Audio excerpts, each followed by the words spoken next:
Yes, sir. First of all, I was gonna just give y'all an update on couple of things that's been going on that y'all have been so intricately involved in.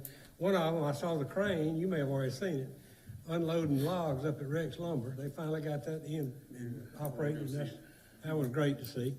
The second thing is, Homer, I had a chance to ride out and look at that new Lockheed building coming, where they cut down a 60-foot mountain and filled in holes, and that's the biggest operation I've seen in my life. And with all the stuff that's been going on with, what y'all been involved in, that I told somebody before I give you an update on this new project y'all been working on, and I feel real confident that based on y'all's actions that it's going to come to Troy, or to Pike County. That's not to be outside city limits of Troy.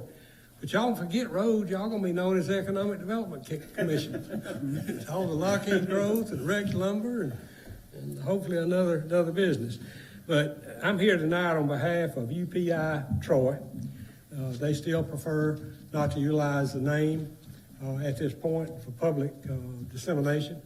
They're in the process of finalizing their agreements with the state of Alabama. This project is very promising, would be the way I would state it tonight. Subject to the request that's coming to you guys, I would think that it would be a done deal when we finalize the paperwork with you guys and finalize the paperwork with the state. But this is it'll be a good addition to our county. Like I said, it's located outside of the city limits of Troy, north of Troy. Again, the specific location has not been finalized, so we know where it's going, but they've not, as you know, they have not finalized that deal. It should happen this week. But when they'll have 60 new jobs minimum, $17 average wage per hour is what they're guaranteeing, and be a little better than a $10 million initial investment. So it's absolutely a great thing, for Pike County. What they're going to ask you for is two things. They're asking you for abatement on sales and use taxes and the property taxes. And, sometimes the public says, wait a minute, why are we abating taxes? We're giving up taxes on a $10 million investment. That ain't the case. Your ad valorem tax collected on this property is about $1.50 an acre. So you're giving up that $1.50 an acre for the next 10 years, but you're gonna gain the education portion on a $10 million investment, which would be not an abatement, but an increase in the funding for education for our county. But they are asking you to abate everything that's the non-educational ad valorem taxes. Sales taxes. Another thing, during the construction, they buy a lot of equipment, $6 million worth of equipment. So the idea is, if you don't do the abatement, they're not coming. So the answer would be zero. As it stands, if you approve the abatements and this company chooses to come to Troy, education is going to pick up about $200,000 in sales tax. Somewhere it'd be a little south of that, but going to pick up, upwards of $150,000 to $200,000 of gain. So it's an absolute win-win-win for everybody. And then you get a new business in town hiring some good people at good wages. And they asked me to come in their stead tonight. Like I said, you guys met, y'all know them, and they are set wanting to come if they can get everything put together. So my request to you tonight on behalf of the Economic Development Corporation is the application to granting authority for abatement of those sales and use and ad valorem taxes. Any questions about it, with the exception of the name of the company or the principals? Now, just to clear the record, so make sure everything's, I understand and everybody understands, the sales and use tax is only on construction materials and equipment. It's on construction, the portion of the building that's materials, and also on the purchase of machinery, the machinery that will go into the building. Nothing that has to do with their operation or anything else would ever be sales tax. And the sales tax is only during the construction period. It's not a long-term Right. deal. Okay, anybody else? Yeah, if everything will be approved and whatnot, how soon will they be able to start? If things go as they have it planned, they want to break ground within a month. 1 November is the date they project because of getting some things done as far as the dirt work is concerned.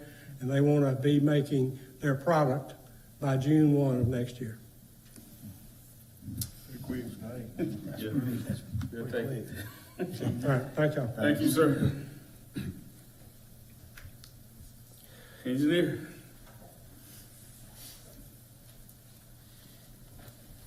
Good afternoon. Good evening. Kind of following along with that same, Mr. Lunsford's comments there, our first item is the industrial access project to resurface County Road 7707.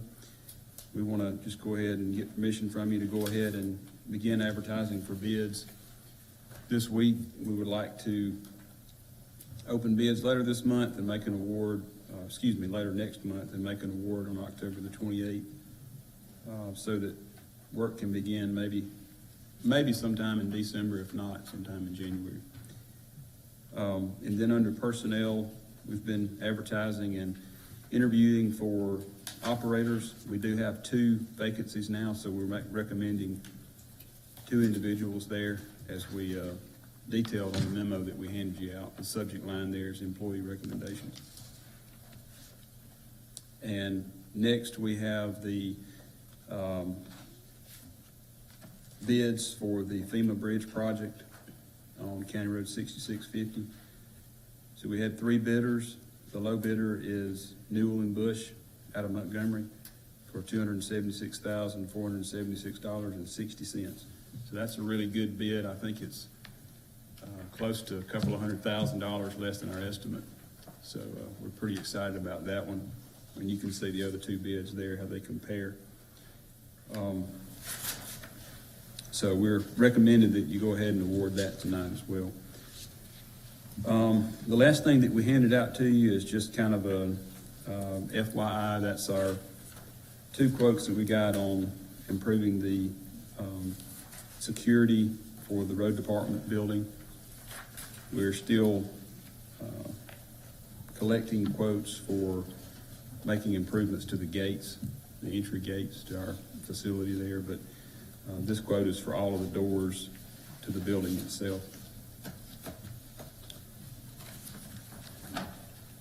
Mr. Chairman, You go ahead. how about the gates, Russell, the security on the gates for your empty gate, that all employees come through, and then in the back gate?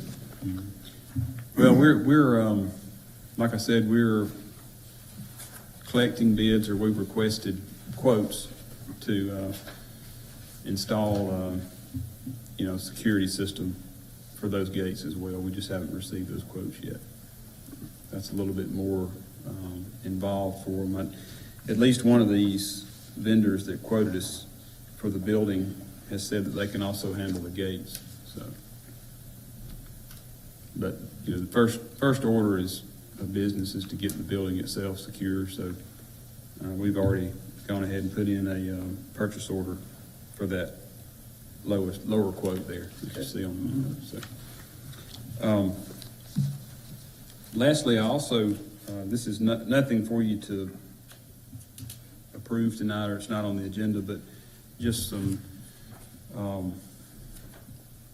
new information that I want to pass along to you. We pulled a 250-hour oil sample from one of our graders last week and sent it in, and they said it looked contaminated. So we took the filter down to Dothan today and had them cut it open, and there is evidence there of a problem in the engine. There's some metal shavings there. So we're probably, all this we just found out this afternoon, so we don't know yet exactly what we're going to have to do, but we're probably going to have to get them to take it out and send it up to Birmingham to their contamination-free shop.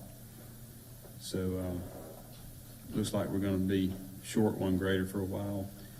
This is one of the graders that we're planning on selling this year and replacing. And the warranty expires on that machine in about 2 months from now. So it's probably gonna be a close call. Probably gonna end up being a close call. I mean, like I said, I don't know exactly what's wrong with it yet, but it's gonna most likely be a very expensive repair. So, you know, again, it just highlights the importance of those warranties on these machines. So, You'll keep us informed on that one. yes, sir, and we're trying to figure out some solution to, you know, keep us running in the meantime. Maybe trying to get another machine somehow. Is it possible that you get on the 2 months extended warranty on that thing, and you said you got about 2 more months, getting an extended warranty on it? Have you looked into that? Well, I think The cost? we don't really need to do that. I mean, the idea is that it is still under warranty, so this will be a warranty repair. Mhm. The reason I mentioned that is just to kind of, you know, every once in a while this happens, and it's just a reminder of how important it is to be careful how we rotate out our heavy equipment and manage our fleet. Because again, if this had happened 3 months from now, then we would be on the hook for whatever the cost of the repairs would be. And it's probably gonna be a very expensive repair. I mean, in the past, situations like this have ended up costing, you know, $30,000-$40,000 for an engine rebuild or whatever. So what you're saying is that repair work gonna still be under warranty? Yes, sir. Just by the skin of our teeth. Okay. I mean, because it runs out in either November or early December. So, and I mean, you know, even our newest grader, which we're going to have to keep for at least another year, has, you know, had a major engine overhaul under warranty. So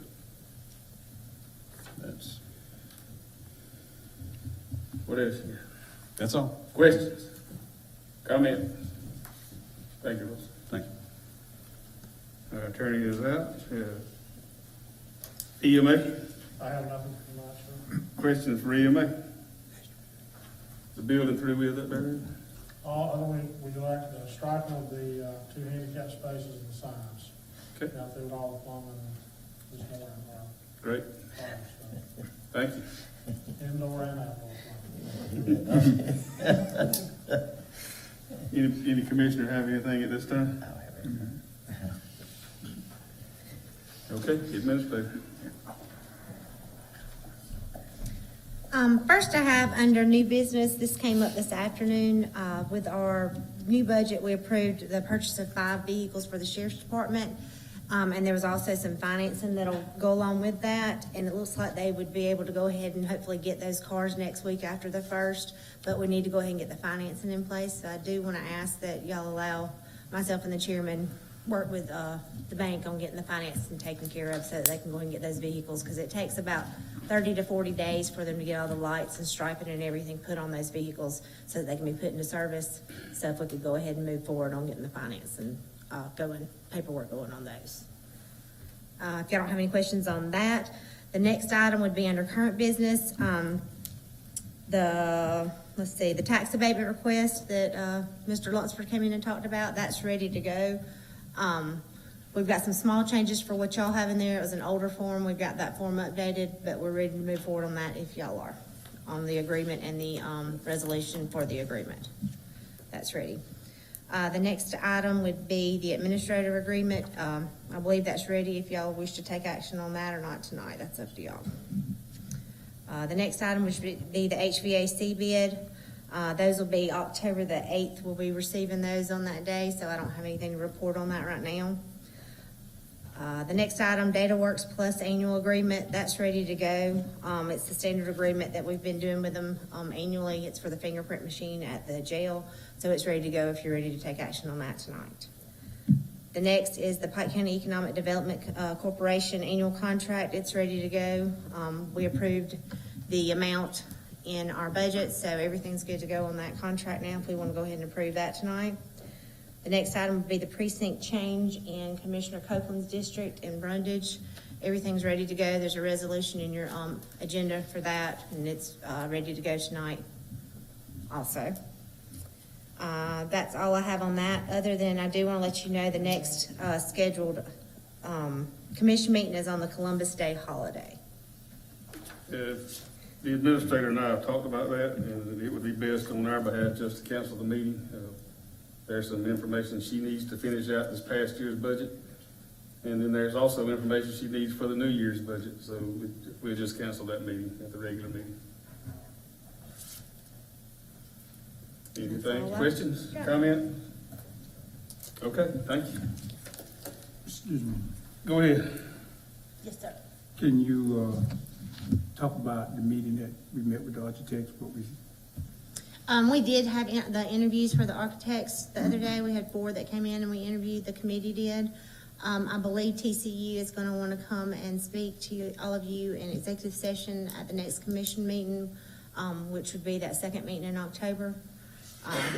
But right now, I don't think, there's not been a decision made by the committee on who to choose to bring forward to y'all. Okay. What else, Ms. Moore? that's it. Okay. All right, nothing else come before the commission at this time. We will end the work session and have to wait till 6 p.m. for our regular meeting.